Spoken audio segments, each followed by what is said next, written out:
जादुई चिराग और जिन की कहानी। दोस्तों, क्या मेरी ही तरह आप लोगों को भी जादुई कहानियाँ सुनना और देखना पसंद है? क्या आपका भी मन होता है कि वो जादुई चीज आपको मिल जाए? क्योंकि मेरा तो बहुत मन होता है। वैसे आज मैं आपके लिए वैसी ही मजेदार जादुई कहानी लेकर आई हूँ। तो चलिए चलते हैं जादुई सफर में। दीपक अपनी अम्मी के साथ एक सीमापुर गांव में रहता था। उसकी अम्मी दूसरों के घर झाड़ू पोछे का काम करके अपना गुजारा करती थी, लेकिन धीरे धीरे उसकी माँ की तबीयत खराब होने लगी। एक दिन दीपक ने अपनी माँ से कहा, माँ, तुम्हें काफी तेज बुखार हो रहा है। आज तुम काम पर नहीं जाओगी? बेटा, अगर मैं काम पर नहीं जाऊंगी तो हम खाएंगे कैसे? माँ, तुम चिंता मत करो, मैं सब कुछ इंतजाम कर लूँगा। आज ही कुछ ना कुछ काम देख लूँगा। बेटा, तू इतनी छोटी सी उम्र में क्या काम करेगा? अरे माँ, मैंने कहा ना, मैं कर लूँगा। तुम घर पर ही रहो और आराम करो। और दीपक काम के लिए निकल पड़ा। दीपक इधर उधर सबसे काम के लिए पूछता है। भाई, क्या आपके पास कुछ काम है जो मैं कर सकूं? मैं कोई भी काम कर लूँगा। इस पर दुकानदार बोलता है, अरे तेरी उम्र तो अभी काफी छोटी है। तुझे काम पर रखकर मुझे थाने पुलिस के झंझट में थोड़ी ना फंसना है। ए भाई, तू जा, किसी और को देख ले जो तुझे काम पर रख सके। मैं तो तुझे काम पर नहीं रखूंगा भाई। दीपक दूसरी जगह जाता है, लेकिन उसे हर जगह से निराशा ही हाथ लगती है, क्योंकि उसकी उम्र अभी काम करने लायक नहीं थी। अरे, किसी ने काम नहीं दिया मुझे, फिर मैं घर का खर्चा कैसे चलाऊंगा? तभी दीपक ने देखा कि उसके सामने एक कूड़े बेचने वाला जा रहा है। उसे देखकर दीपक के चेहरे पर मुस्कान आ जाती है। उसे समझ आ जाता है कि उसे अब क्या करना है। दीपक एक पुराना बड़ा थैला उठाता है और इधर उधर से सामान और कबाड़ इकट्ठा करना शुरू कर देता है। वो उसे इकट्ठा करके कबाड़ी की दुकान पर ले जाता है और कहता है, भाई, इसको खरीद लो। कबाड़ी वाला उसका सामान देखकर बोलता है, अरे, इसमें तो खरीदने लायक कुछ भी नहीं है। ये सब तो बेकार की चीज है। अरे, इन्हें कोई नहीं खरीदेगा। तब दीपक निराश होते हुए बोला, तुम्हें इसके बदले मुझे जो भी रुपया देना है दे दो, मैं वही रख लूँगा। कबाड़ी वाले ने अपना फायदा देखकर उसे थोड़े से पैसे दे दिए। दीपक उन पैसों को लेकर काफी खुश हुआ और अपने घर वापस आ गया। उसने अपनी माँ के हाथ में पैसे रखे और बोला, देखा माँ, मैंने कमाना शुरू कर दिया। आज मैंने थोड़ी मेहनत की है, कल मैं ज्यादा मेहनत करूँगा तो और ज्यादा पैसे कमाऊंगा। बेटा, मुझे माफ कर दे। मेरी वजह से तुम इतनी छोटी सी उम्र में कमाने लगे हो। मैंने तो तुमसे तुम्हारा बचपन ही छीन लिया।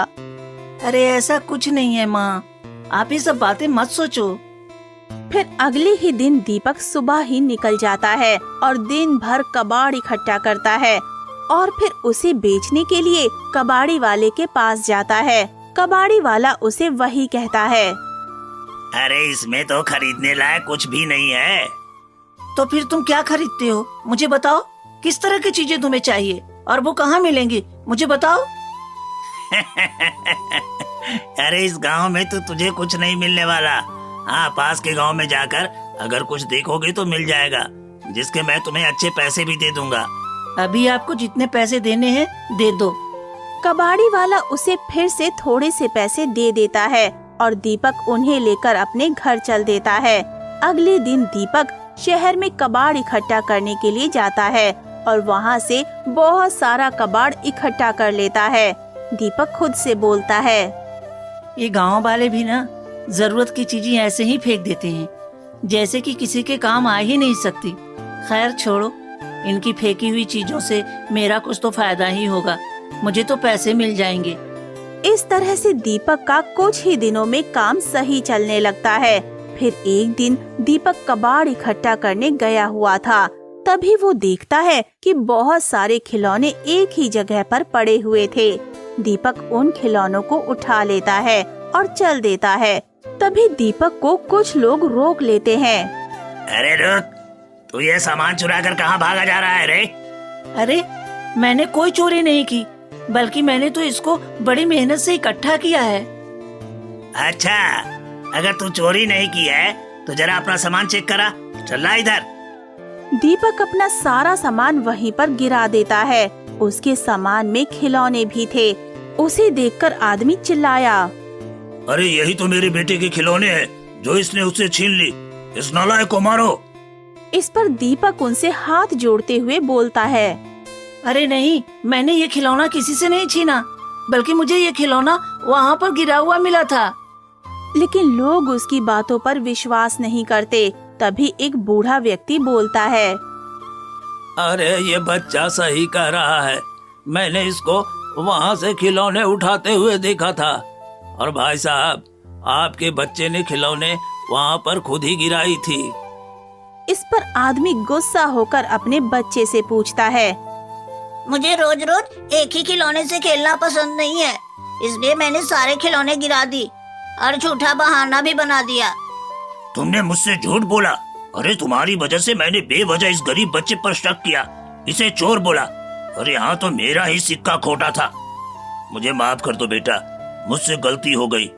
कोई बात नहीं अंकल, आपको गलतफहमी हो गई थी, इसी वजह से आपने मुझे चोर समझा। खैर, लीजिए आपका खिलौना, मैं चलता हूँ।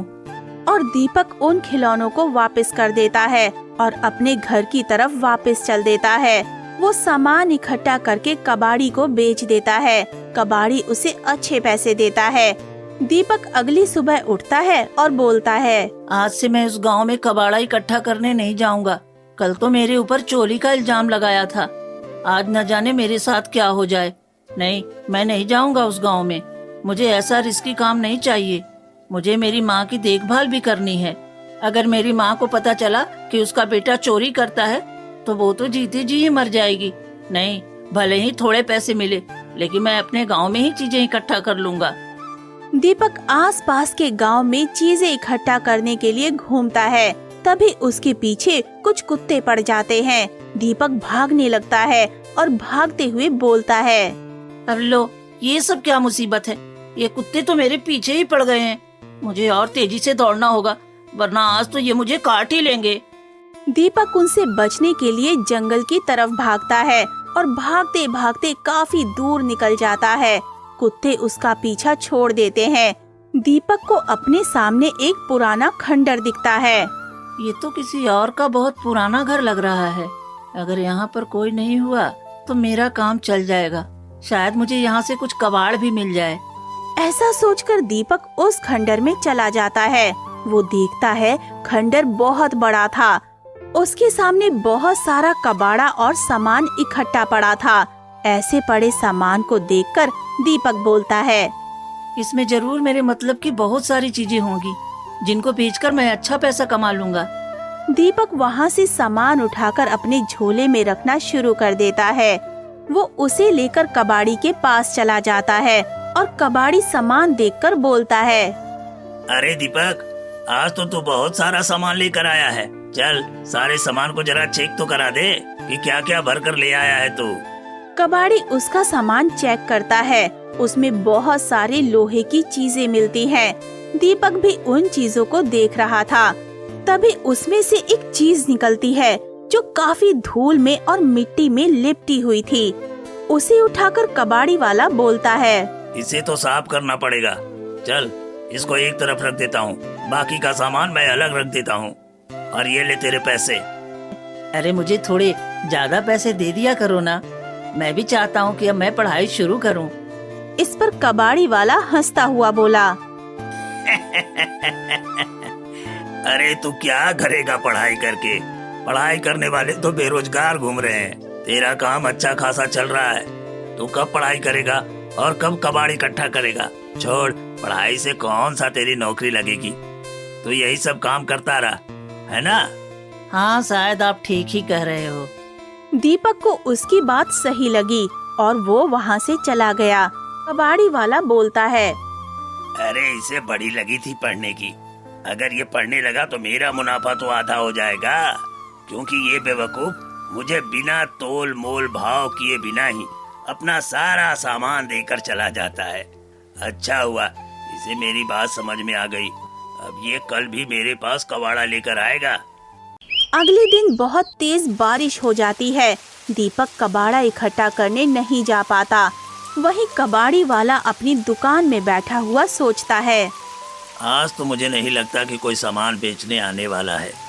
चलो क्यों ना ऐसा करूं कि कल दीपक जो मुझे चीजें देकर गया था उसको ही साफ कर लिया जाए। और कबाड़ी वाला उसे साफ करने लगता है। साफ करते करते वो गलती से उसके हाथ से घिस जाता है। असल में वो एक जादुई चिराग था। तभी एक तेज रोशनी आती है और उसके अंदर से जिन निकलता है। जिन को देखकर कबाड़ी वाला बहुत खुश हो जाता है, क्योंकि उसे जिन की शक्ति का बहुत अच्छे से पता था। उसने उसके बहुत सारे किस्से भी सुने थे। जिन उससे बोलता है, क्या हुक्म है मेरे आका? मुझे बहुत सारा सोना चाहिए, वो भी उम्र भर के लिए। ठीक है, तो उम्र भर के लिए सो जाओ। कबाड़ी वाला वहीं पर सो जाता है। अगले दिन जब बारिश रुक जाती है, दीपक सामान इकट्ठा करता है और उसको बेचने दुकान पर जाता है। वो देखता है कि कबाड़ी वाला तो आराम से सोया हुआ था। वो उसे जगाता है। अरे भाई उठो, देखो मैं बहुत सारा सामान लाया हूँ। मेरा सामान खरीद कर मुझे पैसे दे दो, फिर जितनी मर्जी सो जाना। लेकिन कबाड़ी वाला उसकी जरा भी नहीं सुनता और सोता ही रहता है। दीपक देखता है कि उसके बराबर में कोई चीज पड़ी है। दीपक उसे उठाकर देखने लगता है और दीपक से भी गलती से वो चिराग घिस जाता है। तभी उसमें से जिन बाहर निकलता है।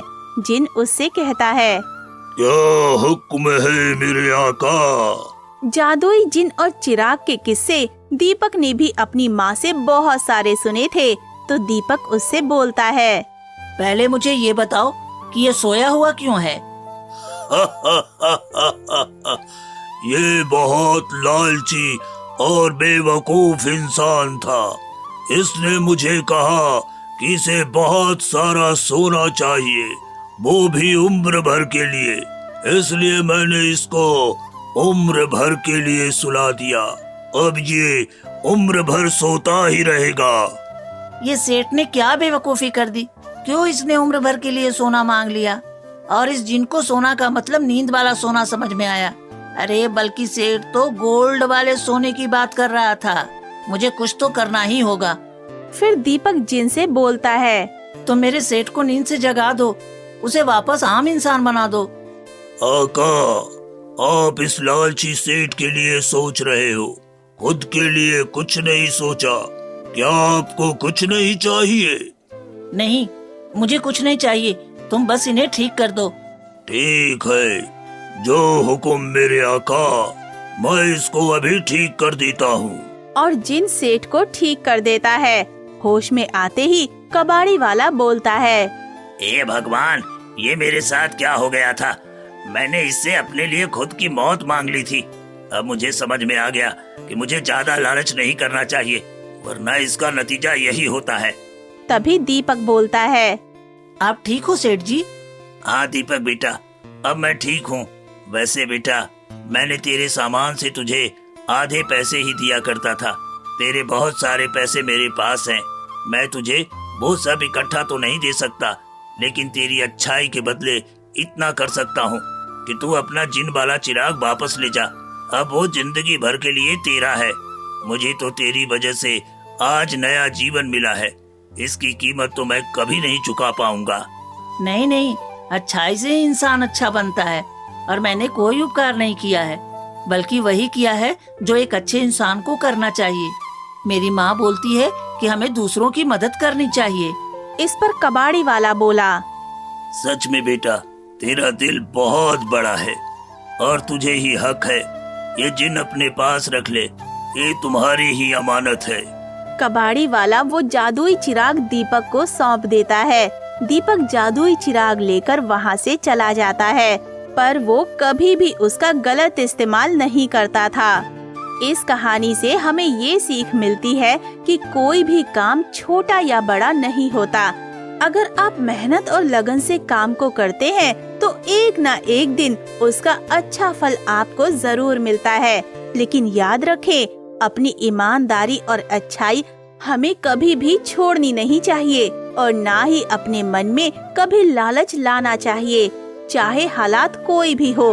आपको हमारी कहानी कैसी लगी हमें कमेंट करके जरूर बताएं और साथ में अपने सभी दोस्तों को ये लिंक शेयर कर दीजिए ताकि वो भी इस कहानी से कुछ अच्छा सीख सके।